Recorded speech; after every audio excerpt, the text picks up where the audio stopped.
जाग उठा भारत के चंद्रयान-3 का विक्रम लैंडर। दुनिया भर में हो रही भारत की जय जयकार, क्योंकि भारत में कुछ ऐसा कर दिखाया है जिसे बड़े बड़े देश नहीं कर पाए हैं। चांद की अंधेरी रात बीत चुकी है और चांद पर सूरज निकल चुका है।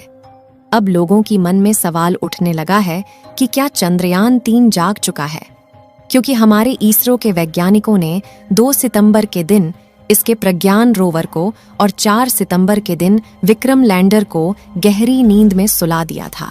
इसरो के वैज्ञानिकों ने बताया था कि 22 सितंबर के दिन चंद्रयान-3 का विक्रम लैंडर और प्रज्ञान रोवर जागेगा और चांद पर अपने एक्सपेरिमेंट करेगा। लेकिन जैसा कि आप सभी को मालूम होगा कि 22 सितंबर आ चुका है और लोगों के जहन में सवाल उठ रहा है कि क्या विक्रम लैंडर जाग चुका है और चंद्रयान-3 जागने के बाद चांद पर क्या करेगा। इस सवाल का जवाब जानने के लिए वीडियो के अंत तक अवश्य बने रहे।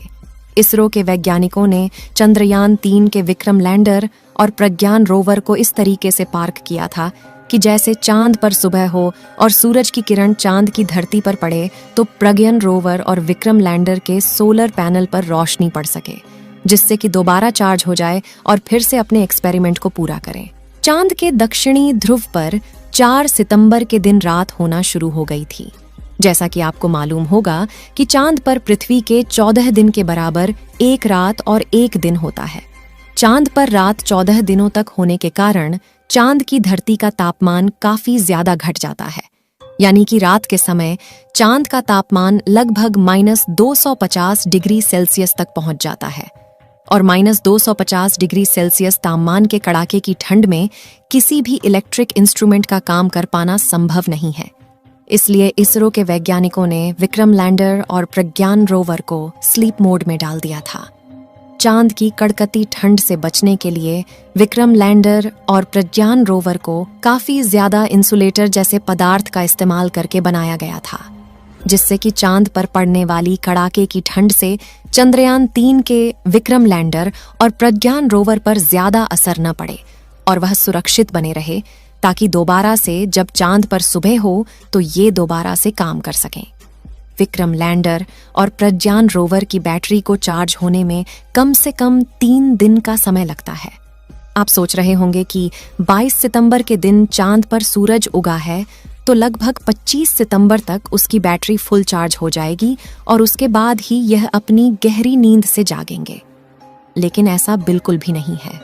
इसके लिए आपको बता दें कि चांद के दक्षिणी ध्रुव पर 19 सितंबर के दिन ही सूरज निकल चुका था और अब चांद पर सूरज को निकले करीब 3 दिन हो चुके हैं और अब तक चंद्रयान-3 के विक्रम लैंडर और प्रज्ञान रोवर की बैटरी पूरे तरीके से चार्ज हो चुकी है।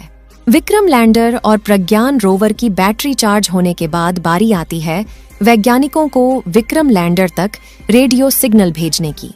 विक्रम लैंडर को स्लीप मोड में डालने से पहले इसरो के वैज्ञानिकों ने पहले प्रज्ञान रोवर को स्लीप मोड में डाला था, क्योंकि जब इसरो चंद्रयान-3 से संपर्क करता है तो सबसे पहले वह चांद के ऑर्बिट में घूम रहे चंद्रयान-2 के ऑर्बिटर को सिग्नल भेजते हैं। उसके बाद ऑर्बिटर धरती से सिग्नल को रिसीव करके विक्रम लैंडर के पास भेजता है।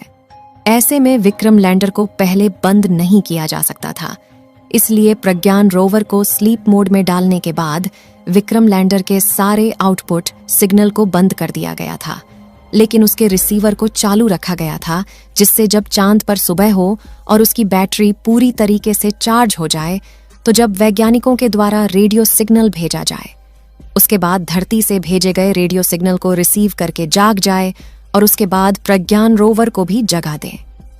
चंद्रयान-3 चांद पर ढेर सारे तत्वों की खोज तो कर ली थी, जिसमें oxygen, sulphur, manganese, titanium, chlorine और आयरन जैसे अन्य तत्व शामिल थे।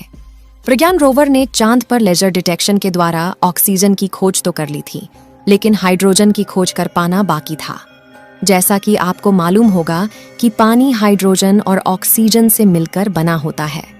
अगर चांद की धरती पर हाइड्रोजन की खोज हो जाती है तो चांद पर पानी पाए जाने की पुष्टि की जा सकती है। हमारे चंद्रयान-3 का प्रमुख मकसद चांद पर सॉफ्ट लैंडिंग करके पानी की खोज करना था।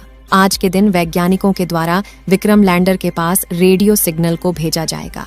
क्योंकि अब चंद्रयान-3 के विक्रम लैंडर की बैटरी पूरी तरह से चार्ज हो चुकी है और चांद पर सूरज को निकले लगभग 3 दिन हो चुके हैं। वैज्ञानिक विक्रम लैंडर को जगाने के लिए सही मौके का इंतजार कर रहे हैं, जिससे कि विक्रम लैंडर का टेम्परेचर भी सही सलामत हो जाए।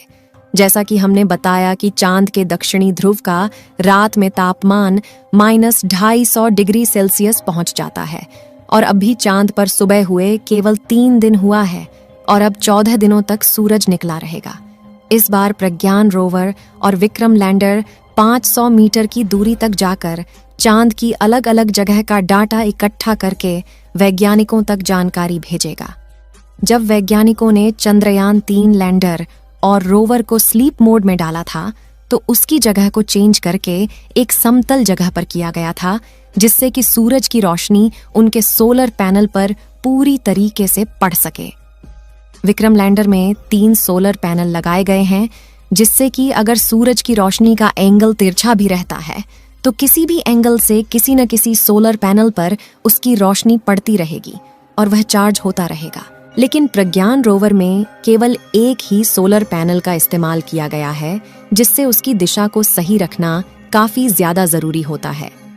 जब प्रज्ञान रोवर एक्सपेरिमेंट करता है तो इसका विशेष ध्यान रखा जाता है कि जिस एंगल से सूरज की रोशनी आ रही हो, प्रज्ञान रोवर का सोलर पैनल उसी एंगल में सूरज की दिशा में रहे, जिससे कि लगातार उसकी बैटरी चार्ज होती रहे। जबकि विक्रम लैंडर में इसका ध्यान नहीं रखना होता है, क्योंकि विक्रम लैंडर को एक स्थान पर खड़े रहकर चांद की धरती का तापमान और प्लाज्मा रेडिएशन जैसे डाटा इकट्ठा करना होता है। अब आप सोच रहे होंगे कि जब उनकी बैटरी पूरी तरह से चार्ज हो चुकी है तो उन्हें अब जाग जाना चाहिए, लेकिन अभी तक वह चंद्रयान-3 क्यों नहीं जागा है? इसके लिए आपको बता दें कि आज के दिन चंद्रयान-3 को जगाने के लिए वैज्ञानिकों के द्वारा कमांड दी जाएगी, लेकिन अभी तक कोई भी सिग्नल नहीं भेजा गया है, इसलिए अभी भी चंद्रयान-3 का विक्रम सो रहा है। भारत के सभी लोगों में डर का माहौल है कि चंद्रयान-3 आज के दिन जागेगा या फिर नहीं, क्योंकि जब तक वैज्ञानिकों के द्वारा चंद्रयान-3 से संबंधित कोई भी जानकारी नहीं दी जाती है, तब तक हमें सही जानकारी मालूम नहीं चलेगी कि हमारे चंद्रयान-3 का विक्रम लैंडर अभी भी सही सलामत बचा हुआ है या फिर चांद पर कड़ाके की ठंड में नष्ट हो चुका है। जैसा कि आपको मालूम होगा कि 22 सितंबर का दिन बीता जा रहा है और अभी तक चंद्रयान-3 के बारे में कोई भी जानकारी नहीं मिली है। चंद्रयान-3 के दोबारा से जागने के लिए इस समय आपकी काफी ज्यादा दुआओं की जरूरत है, इसलिए कमेंट बॉक्स में चंद्रयान-3 के जागने की दुआएं करते रहे।